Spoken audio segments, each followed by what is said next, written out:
ఎంఆర్పిఎస్ ఉద్యమానికి ఎంఆర్పిఎస్ శ్రేణులందరికీ ఒక కుగ్రామంలో మొదలైన ఉద్యమం ఇవాళ దేశ అంతర్జాతీయ స్థాయిలో గుర్తింపు రావడానికి అందించిన అన్ని వర్గాల మద్దతుకు దక్కిన గౌరవం ఇది. రాజకీయాలకు అతీతంగా, కులాలకు అతీతంగా, మతాలకు అతీతంగా అన్ని సమూహాలు, అన్ని ప్రజాస్వామిక శక్తులు, అన్ని రకాల ప్రజాస్వామిక శక్తులు 30 ఏళ్ల పాటు ఈ ఉద్యమానికి అండగా నిలబడడం జరిగింది. అందువల్ల ఎంఆర్పిఎస్ త్యాగాలు, ఎంఆర్పిఎస్ చైతన్యం, ఎంఆర్పిఎస్ పట్టుదల ఒక కారణమవుతే నిన్నటి పురస్కారం ఈ స్థాయిలో దక్కడానికి సమాజంలో ఉండబడే అన్ని వర్గాల అండదండలు అందించడమే దానికి కారణం. సమాజానికి కూడా మేము రుణపడి ఉన్నామనే విషయం కూడా గుర్తు చేస్తున్నాను నేను. అందువల్ల ఇది వ్యక్తిగతంగా ఒక వ్యక్తికి వచ్చిన గుర్తింపు గౌరవం కంటే టోటల్ ఒక జాతికి, ఆ జాతికి అండగా నిలబడ్డ సమాజానికి వచ్చిన గుర్తింపు గౌరవంగానే నేను భావిస్తున్నాను. అదే సమయంలో చాలా గర్వంగా ఉన్నది ఏంటంటే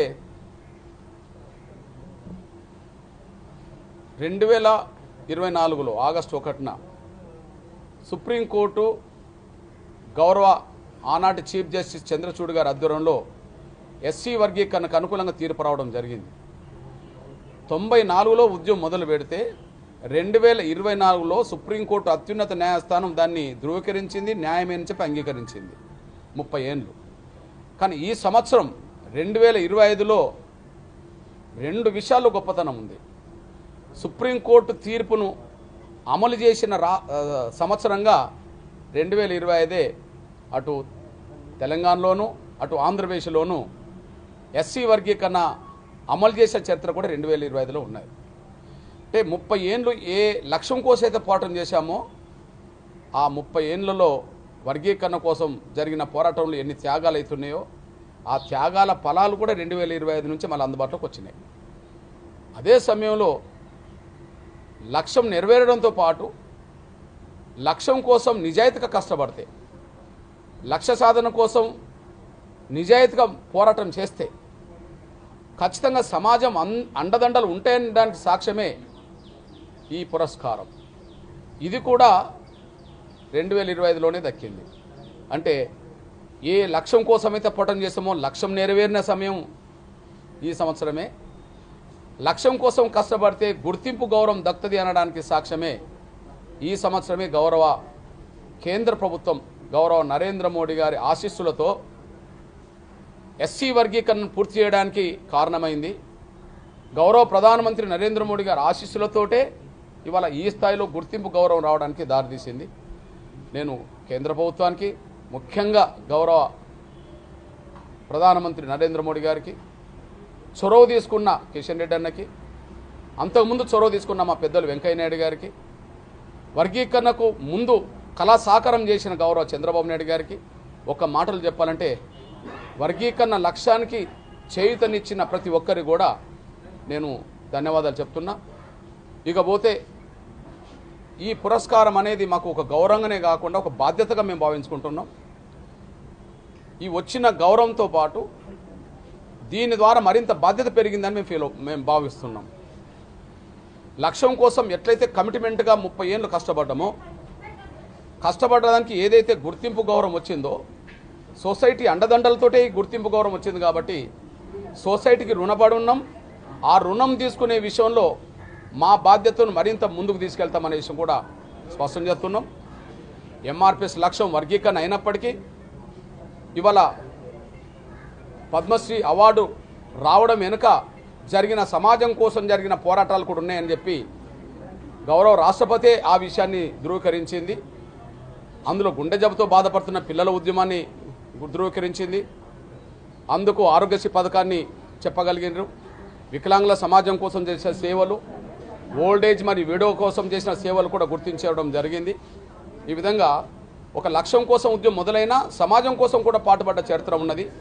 కానీ ఈ గుర్తింపు గౌరవం మరింత మా మీద బాధ్యత పెట్టింది. కాబట్టి రాబోయే రోజుల్లో కులాలకు, మతాలకు, రాజకీయాలకు సంబంధం లేకుండా తెలుగు నేలకు అదే సమయంలో దక్షిణాదికి భారతదేశానికి కూడా ఖచ్చితంగా స్వతంత్రం అనంతరం ఇంకా పేద వర్గాల సమస్యలు, కులం మతం రాజకీయాలకు సంబంధం లేకుండా స్వాతంత్రం అనంతరం ఇంకా ఏ అంశాలైతే సమస్యలుగా మిగిలిపోయినాయో, ఇంకా ఏ అంశాలైతే పరిష్కారానికి నోచుకోలేదో, ఏ అంశాలైతే పరిష్కారం కావాలో ఖచ్చితంగా వాటి మీదనే దృష్టి పెడతాం.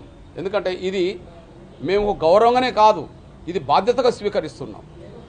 ఇప్పుడొచ్చిన ఈ గౌరవానికి మరింత మా మీద బాధ్యత పెరిగిందని మేము భావిస్తున్నాం.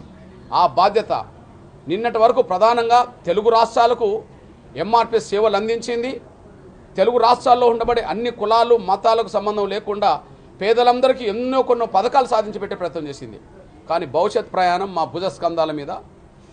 మళ్ళీ చెప్తున్నా, స్వాతంత్రం అనంతరం ఇప్పటి వరకు 76-77 సంవత్సరాలు గడిచిపోతున్న ఈ దేశంలో ఇంకా ఏ సమస్యలుగా మిగిలిపోయినాయో, ఏ సమస్యలైతే పరిష్కారం కాలేదో, ఏ సమస్యలైతే పరిష్కారం కావాలని చెప్పి కుల మత రాజకీయాలకు సంబంధం లేకుండా ఎట్లయితే ఆకాంక్షిస్తున్నారో వారందరి ఆకాంక్షలకు అనుగుణంగానే భవిష్యత్తు ప్రయాణం కూడా చేస్తాం.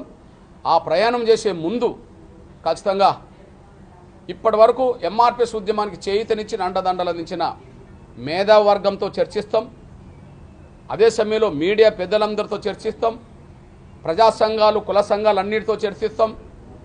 ఏ సమస్యలు పెండింగ్లు ఉన్నాయో ఆ పెండింగ్ ఉన్న సమస్యల పరిష్కారం కోసం రాజకీయ పక్షాలతో కూడా చర్చిస్తాం. అంతిమంగా ఒక కీలకమైన ఎజెండాతో భారతదేశంలో ఇప్పటి వరకు పెండింగ్లు ఉన్న సమస్యల పరిష్కారమే లక్ష్యంగా ప్రజలందరి ఆకాంక్షలకు అనుగుణంగా భవిష్యత్ ఎజెండా రూపొందించుకొని భవిష్యత్ ప్రయాణం చేస్తాం. ఆ భవిష్యత్ ప్రయాణం చేయడమే ఇప్పటి వరకు ఎంఆర్పిఎస్ అండదండలు అందిస్తున్న అన్ని వర్గాలకు భవిష్యత్తులో మేము చేతనిచ్చిన వాళ్ళం అవుతాం. వాళ్ళ కోసం మేము పాటుపడ్డ వాళ్ళం అవుతాం. మాకు శక్తినిచ్చినప్పుడు ఆ శక్తి తిరిగి సమాజానికి ఉపయోగపడాలని లక్ష్యాన్ని కట్టుబడి ఉన్నాం. భవిష్యత్తులో ఆ పోరాటం చేసే ముందు మాత్రం అన్ని వర్గాల మేధావులతో, సంఘాలతో, రాజకీయ పక్షాలతో చర్చించే పెండింగ్ సమస్యల పరిష్కారం దిశగా మా పోరాటాన్ని భవిష్యత్తులో ఎక్కువ పెడతాం. అది కులం కోసం కాదు, సమాజం కోసం ఎక్కువ పెడతాం అనే విషయం కూడా గుర్తు చేస్తున్నాను. ధన్యవాదాలు. 30 ఏళ్ల ఉద్యమ పోరాటంలో ఇప్పటి వరకు అంటే ఏ విధంగానైతే సుప్రీంకోర్టు ఇచ్చినటువంటి తీర్పు కావచ్చు, ఉద్యమానికి ఇప్పుడు కేంద్రం ఇచ్చినటువంటి గుర్తింపు కావచ్చు, ఇకపైన అంటే రాజకీయ పోరాటంలో మందకృష్ణ ఉండరా? 100% నేను చెప్పాను. పోరాటాలు 2 రకాలుగా జరగాల్సిందే. ఓకే, ఏ అంశాలు చట్టసభలో ఇంతవరకు ప్రస్థానం రావట్లేదో, ఏ అంశాలు చట్టసభలో కూడా పరిష్కారం కావాలనో వాటి మీద రాజకీయ పోరాటం ద్వారా మాత్రమే అవి పరిష్కారం కావడానికి దారితీస్తుంది. అదే సమయంలో ఆ అంశాలను చట్టసభలో ప్రస్తావించడం కోసం రాజకీయ పోరాటానికి శ్రేణులను సిద్ధం చేసే ముందు ఆ స్థాయిలో ప్రజా చైతన్యాన్ని పెంచాల్సిన అవసరం కూడా ఉన్నది. ఎంఆర్పిఎస్ ఉద్యమం ప్రజా చైతన్యాన్ని పెంచడం వల్లనే 30 ఏళ్ళు నిలబడుతూ వచ్చింది. అందువల్ల ప్రజా చైతన్యంతో ప్రజా పోరాటాలు చేస్తూనే చట్టసభలో ప్రస్తావనకు రాని అంశాల మీద చట్టసభలో పోరాటం చేయడానికి కూడా, రాజకీయ పోరాటాన్ని కూడా సిద్ధం చేయాల్సిన అవసరం ఉన్నది. అది భవిష్యత్ ప్రయాణంలో అది కనిపిస్తుందని కూడా గుర్తు చేస్తున్నా. ఓకే, నిన్న పద్మశ్రీ అవార్డుకు సంబంధించిన వాళ్ళు రాసిన దాంట్లో సామాజిక ఉద్యమకారుడే కాదు, రాజకీయ చైతన్యంతో ఉన్న వ్యక్తి అని కూడా అందులో రాయబడ్డది. కాబట్టి దానికి మరింత రూపం ఇచ్చే విధంగా ప్రయత్నం చేస్తాం ఖచ్చితంగా. అయితే నా కండువ మారదు, ఎజెండా విస్తృతం అవుతుంది. నిన్నటి వరకు ఎస్సీ వర్గీకరణ అంశం ఒక ఎజెండాగా ఉన్నదేమో, కానీ ఎస్సీ వర్గీకరణ అంశం ఒక ఎజెండాగా ఉన్నప్పటికీ మధ్యలో సమాజం కోసం చేసిన ఉద్యమాలు సమాజానికి ఫలితాలు ఇచ్చినాయి. ఇది అందరికీ తెలిసిన విషయమే. కానీ ఇప్పుడు ఒక ఎస్సీ వర్గీకరణ ఎజెండా కంప్లీట్ అయిన తర్వాత ఇక మా ముందున్న సవాళ్ళు ఈ దేశంలో ఉండబడే పెండింగ్ సమస్యల మీదనే ఉంటుంది. ఈ దేశంలో ఉండబడే పెండింగ్ సమస్యల పరిష్కారం కోసమే ఉంటుంది. అందువల్ల దేశం మొత్తం మీద ఈ అంశం లేవనెత్తాలంటే కులాలు, మతాలు, రాజకీయాలకు సంబంధం లేకుండా ఏ ఆకాంక్షలు అయితే ప్రజలకు ఉన్నాయో, ఏ ఆకాంక్షలు అయితే పరిష్కారం కాలేదు, వాటన్నిటిని ఎజెండా చేయడానికి మేధావులతో చర్చిస్తారు. అది ఆర్ఎస్ఎస్ మేధావుల నుంచి మొదలుకుంటే ఎర్రజెండా మేధావుల వరకు, ఆర్ఎస్ఎస్ నుంచి మొదలుకుంటే కమ్యూనిస్టు భావజాలకు సంబంధించిన, మార్కిస్టు భావజాలకు సంబంధించిన, ఒక్క మాట ఏమంటే ఎర్రజెండా మేధావులకు సంబంధించిన అంశం వరకు వాళ్ళ అభిప్రాయాలు తీసుకుంటారు. వాళ్ళ ఆలోచనకు అనుగుణంగా ఒక కార్యాచరణ రూపొందిస్తాం. ఏదేమైనా స్వాతంత్రానంతరం పెండింగ్ సమస్యలు దేశంలో ఏమున్నాయి, పేదవర్గాల సమస్యలు ఎట్లయితే నిలిచిపోయినాయో పరిష్కారం కాకుండా వాటి వైపు ఎట్లా దృష్టి పెట్టాలనే కాడ అందరితో చర్చించే నిర్ణయం తీసుకుంటాం. ఏదైనా ప్రజా ఉద్యమానికి సిద్ధం చేస్తాం. రాజకీయ పోరాటాన్ని కూడా శక్తివంతంగా ఎట్లా ముందుకు తీసుకెళ్లాలని కూడా ఆలోచిస్తాం. ఆలోచించి నిర్ణయం తీసుకునే ముందు అందరితో సంప్రదిస్తాం. అంటే ఇప్పటి వరకు అంటే 30 ఏళ్ళుగా ఈ పోరాటం చేశారు, అన్ని లక్ష్యాలు నెరవేరాయి. కానీ చట్టసభల్లో ఇప్పటికీ అంటే మాదిగలకు సంబంధించినటువంటి సంఖ్య పూర్తిగా తగ్గిపోయినటువంటి పరిస్థితి, ప్రత్యేకంగా తెలుగు రాష్ట్రాల్లో కావచ్చు, కేంద్రంలో కావచ్చు. మరి దీన్ని ఫుల్ఫిల్ చేసుకునేందుకు మొదట అడుగు మీరే వేస్తారనేటువంటి చర్చ కూడా జరుగుతుంది.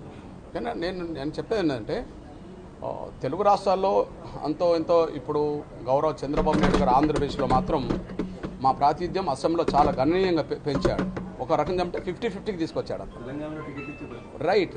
తెలంగాణలో కాంగ్రెస్ వల్లనే మాకు మొదటి నుంచి అన్యాయం జరుగుతుంది. ఉమ్మడి ఆంధ్రప్రదేశ్లో కాంగ్రెస్ వల్లనే అన్యాయం జరిగింది.